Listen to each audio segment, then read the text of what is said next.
Hello, everyone. My name is Odeth Richardson, Chair of Council, and today I am joined by Steve Ford, our CEO of RCOT, and we're going to talk to you a bit about what happened in our last council meeting, which was held on the 17th of April. We had a full agenda and we had our CEO report, and I'll just hand over to Steve, who's going to tell us a little bit about some of the stuff that we discussed. Great. Well, it was good to talk first of all about the workforce strategy, wasn't it? And how we've launched that, and we've got some great conversations across the UK happening now around how we take that forward. We spent quite a lot of time at the meeting talking about our financial situation and the kind of risks. We've set ourselves some ambitious budget this year. We've had some challenges because we haven't had tenants in Phoenix House. The good news is that we have now got tenants. 2 floors will be occupied from next week, and there is a lot of interest in the other 2 floors as well, actually. So hopefully more good news to report soon. But obviously with the delay in securing the tenancy income and the fact that we set ourselves some pretty ambitious membership targets this year. Membership is increasing, and that's great, but perhaps not quite at the level we'd hope for. So our deficit is a little bit bigger than we envisaged. So it was good to agree with council a plan to how we kind of bring that back into a kind of ongoing balance at the end of the year. And it was good that we were able to confirm that we can make that happen and we don't need to be increasing membership fees in 24-25, which is what we'd always said. Yeah, it's good news for our members, isn't it? So also at our council meeting, we signed off the BAOT and the RCOT annual reports, and we discussed plans for AGM, which will be taking place on the 27th of June. Just an encouragement to our members to please do join us if you can. As part of our governance review, we're making sure that we put in place appropriate separation between BAOT and RCOT, and to ensure that they're 2 distinct legal entities. We need to make this clearer distinction so that our charity commission can see that RCOT Board of Trustees are acting solely in the interest of our charity. We also have clearer separation between the BAOT and the RCOT council members. Currently, they are the same, but as part of our governance review going forward, these will be changed. So we'll be changing the name of the RCOT Council to RCOT Board of Trustees, and we'll be holding separate meetings for each governing body. Our governance hasn't evolved over the years, unlike our organization, which has changed significantly. So as a result, we don't have clear enough differentiation between the 2 entities. And some aspects are out of date, some are more complicated than they need to be, and in some areas we're not as compliant as we should be. So that's why over the next few years, Council will be undertaking this governance review so that we can ensure that our systems and structures are legally compliant. So by strengthening our governance, we're hoping that our members will become confident that our membership body is fit for purpose, that we're fit for the future, and that we're delivering our strategic objectives on behalf of our members. Yeah, I mean, it's complex, isn't it? And I guess governance is not something that is top of everybody's mind. But we have been working hard with members to ensure that people do really understand the rationale for the changes that we're making. So we've created a hub on our website with all the information about the governance review. We'll be keeping members updated through OT News and across other communication channels. And we've been having a number of drop-in meetings, actually, and I'm really grateful to all the members who've come along to those meetings and contributed. I think people understand the rationale for the changes that we're making.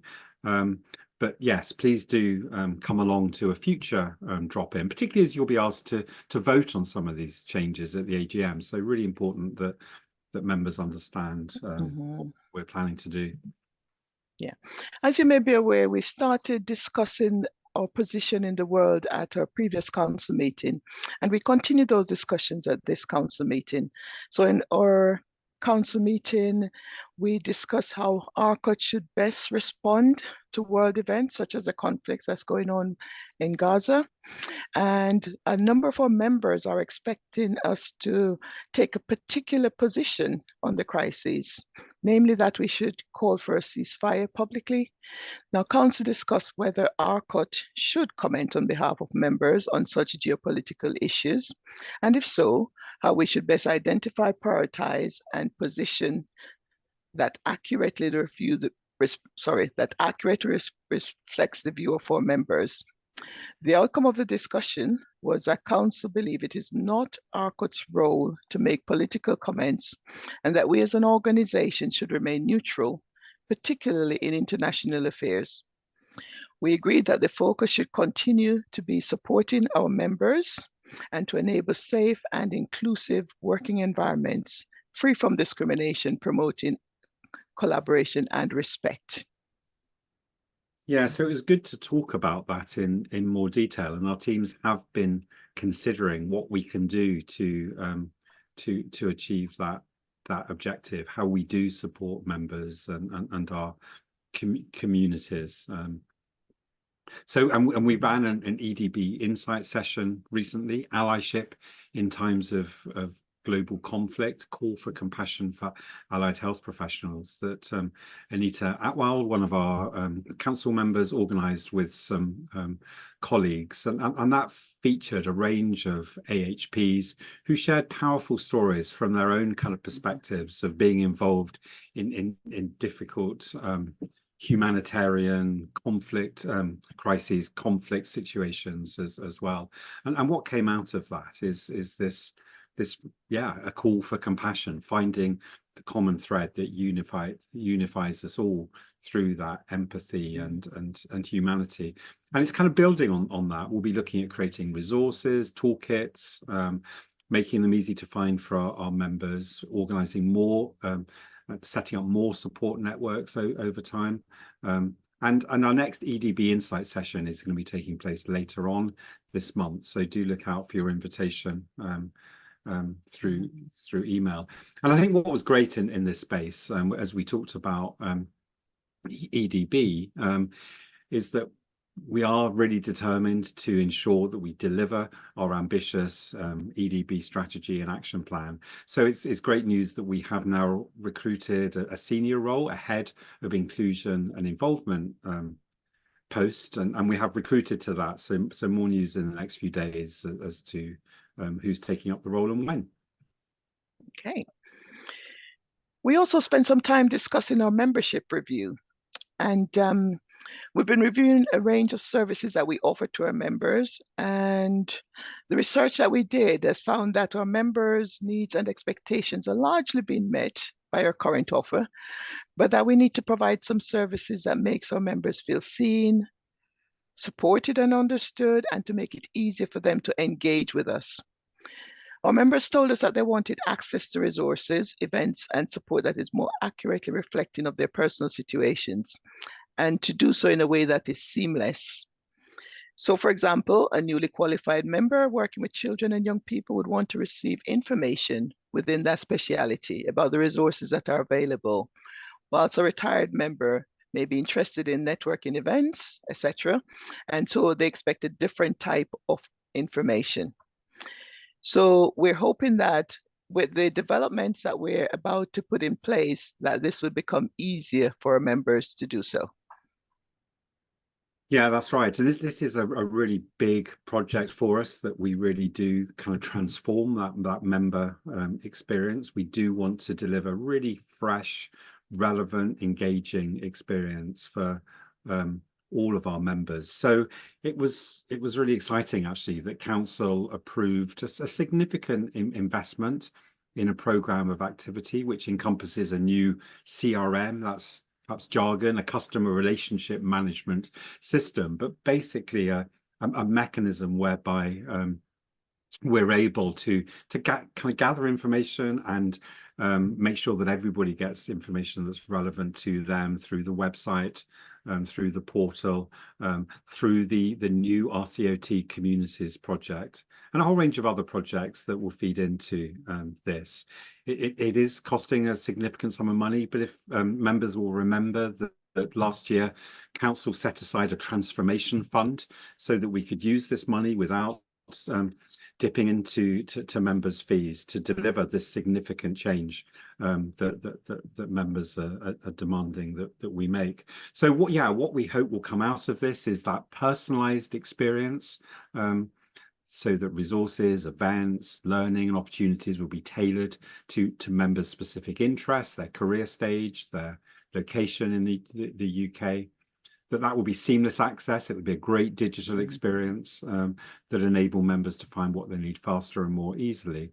And an empowered community where members can much more easily connect, contribute, collaborate and share knowledge within a thriving network which helps shapes their own careers and profession. So lots of change, and we're working really hard as a team to deliver these changes. We want to involve members in what we're doing.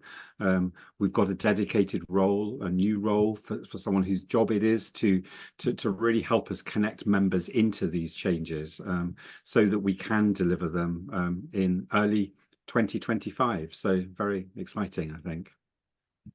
Yes. And we also talked a little bit about our Research Foundation review.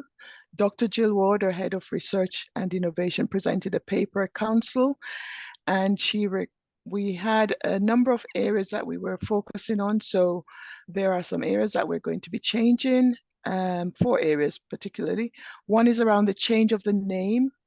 One is around the change of their aims and purposes, and Council approved those changes. So with a new Research and Innovation Fund will be launched later on this year and will offer new opportunities, a range and flexibility of grants.